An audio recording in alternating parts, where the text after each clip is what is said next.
Salam sejahtera, ini Inspirasi TVS dan saya Kira Libau.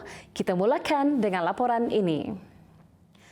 Ini pula di Miri, salah sebuah hospital swasta di Miri yang menjalankan inisiatif yang sama bukan sahaja mendapat sambutan yang amat menggalakkan, malah kebanyakan penderma darah sudi berkongsi perasaan gembira dan pengalaman masing-masing dalam menjadi hero di sebalik tabir. Ramai antara mereka bersyukur malah langsung tidak menganggapnya sebagai beban. Reaksi positif itu seakan-akan memberi sinar bahawa kempen-kempen sedemikian perlu terus diusahakan dan kerap dilaksanakan di mana-mana sahaja. Setakat ni dah more than 20 lah. Dalam 21, 22 macam tu, 20 time macam tu lah. 2012 first time buat dekat Kuching lah. Perasaan tu memang happy jugalah sebab selain daripada buat kebajikan macam ni kan, yang ni untuk kesihatan kita sendiri jugalah. Masuk kali ini kali ke-8 lah. Dalam masa 3 tahun lebih itu. 2019 rasanya. Rasa macam okeylah dapat bantu orang. Kempen yang dilaksanakan di Hospital Pakar KPJ Miri itu telah mampu mengumpul lebih 30 penderma darah yang layak.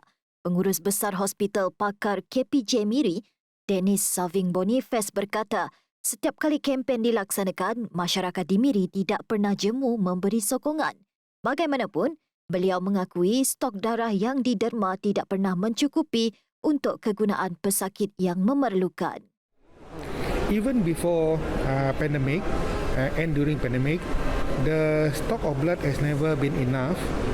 But we do have reserve for the usage of especially people undergoing emergency operation, those people with massive or loss of blood that require urgent attention. We do have that in reserve lah. Since the pandemic last year, the blood donation drive has been similar to the previous year, except that, of course, during the pandemic we have to adhere to SOP. What we do is we give the donors appointment so that they don't come together and flock the area. Bermula dengan berniaga di kios makanan secara kecil-kecilan, Rizwan Ten Abdullah kemudian menggorak langkah dengan membuka kedai yang dinamakan Adam Kitchen di Taman Daya, Johor Bahru. Premis itu menjual mi kolok Sarawak dan wantan mi sesuai dengan cita rasa Sarawak. Hasil kerja keras sejak 3 tahun lalu, Rizwan Tian Abdullah atau mesra disapa Chef Rizwan tidak menang tangan apabila mendapat pesanan tidak henti dari pelanggan. Kini, bapa kepada 2 anak itu tidak lagi bergerak solo. Sebaliknya, dibantu 12 kaki tangan bagi menjalankan perniagaan. Di premis yang beroperasi bermula 12 tengah hari sehingga 10 malam di musim Perintah Kawalan Pergerakan PKP. Berkongsi latar belakangnya, Rizwan Tian Abdullah yang berasal dari Baut Sarawak berkata, sebelum memulakan perniagaan, beliau pernah bekerja sebagai tukang masak di beberapa buah kedai makanan di sekitar Bandaraya Johor Bahru dan Singapura. Saya dari Sarawak tahun 95 gitu. So saya datang di Johor. So pun kerja restoran jugalah. Sebagai kira touch up lah, senang cakap, di dapur. Helper. So dalam beberapa tahun jugalah. Dalam bidang restoran ni. Ada pergi juga dekat Singapura.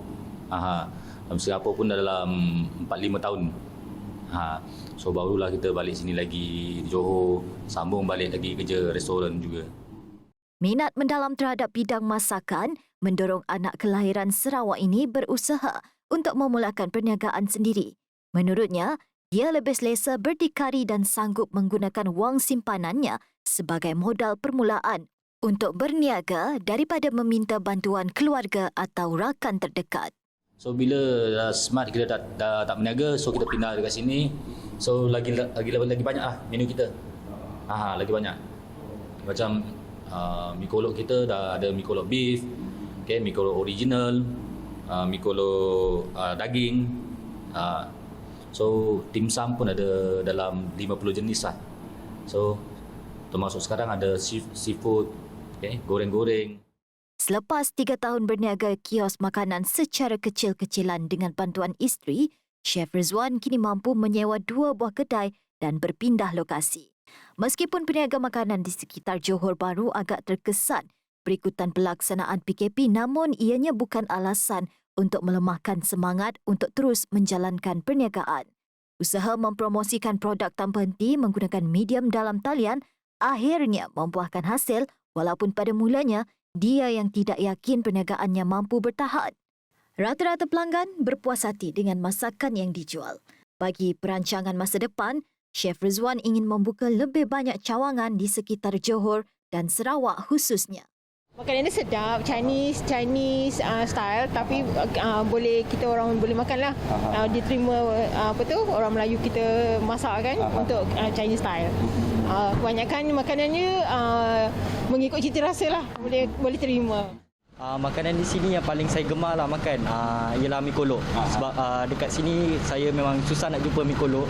Bagi perancangan masa depan, Chef Rizwan ingin membuka lebih banyak cawangan di sekitar Johor dan Sarawak khususnya. Walaupun sudah 48 tahun seniman agung Allahyarham Tan Sri P. Ramlee meninggalkan kita, namun karya seninya terus mekar dan menjadi pujaan ramai.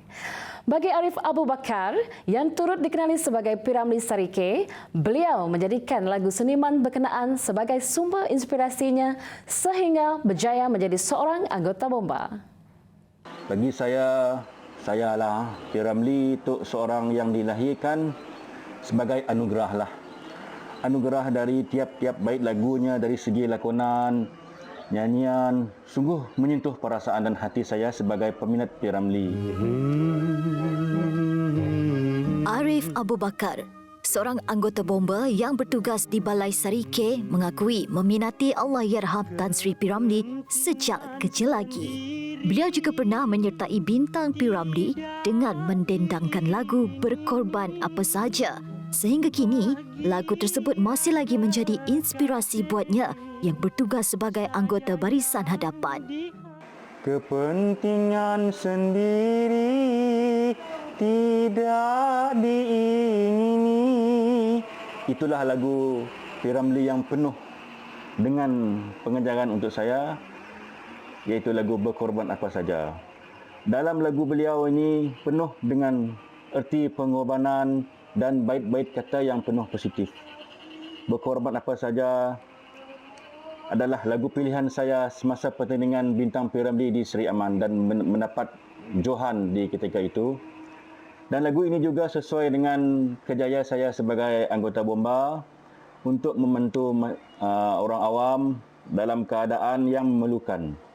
Minatnya tidak terhenti setakat itu apabila berjaya memenangi banyak pertandingan lagu-lagu P. Ramlee di seluruh Sarawak sejak beberapa tahun lalu. Antaranya, mewakili Zon Sarike ke pertandingan lagu P. Ramlee di Kuching, pertandingan lagu P. Ramlee Zon Sarawak dan Johan pertandingan lagu P. Ramlee dan Saloma di Seri Aman. Malah sebahagian lagu seniman legenda itu meninggalkan kesan sangat mendalam dalam jiwanya. Justru beliau menyokong penuh usaha murni pelbagai pihak termasuk TVS yang menganjur pertandingan lagu-lagu P. Ramlee. Inisiatif itu katanya bukan saja mengembalikan kegemilangan hasil karya P. Ramlee, tetapi juga mengetengahkan bakat seni dalam kalangan generasi muda. Baik, sekian saja Inspirasi TVS untuk hari ini. Saya Karen Libau. Salam hormat dan selamat malam.